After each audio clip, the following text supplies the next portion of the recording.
Magandang hapon po sa atin lahat. Ako po ay nagpapasalamat sa buhay at kaligtasan na pinagkaloob sa amin ng Panginoon.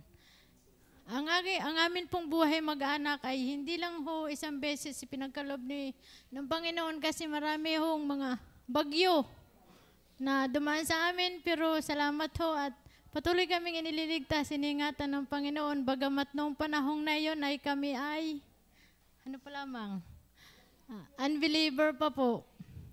Dumaan po sa buhay namin yung bagyong Yolanda na halos ang daming namatay sa amin sa probinsya namin. Pero biyaya po dahil kaming mag-iina ay nakaligtas. Kami po ay nagtago sa ilalim ng lababo. Kaming mag-ina, ako ho ay buntis noon sa aking bunso, 7 buwan.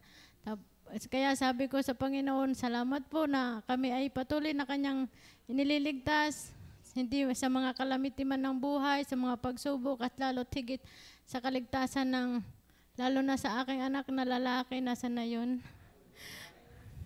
Dahil nung ako po ay nagpapasalamat sa kapatiran po dito, sa pastor na ako po natutuwa dahil si pastor ay stricto. Natutuwa po ako at ang aking anak ay nadidisiplina din. Hindi lang ho kami, kundi pati ho ni pastor. Salamat po sa inyo, sa mga kapatiran. At dahil po,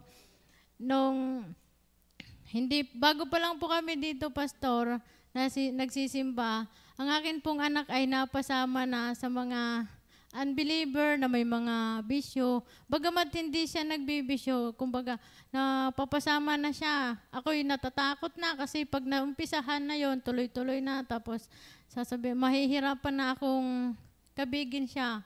Paamen. Kaya biyaya po sa mga kapatiran na nag-anyaya sa kanya at sa kaligtasan niya. Salamat po sa Panginoon at sa atin lahat po, sa pastor. Thank you po.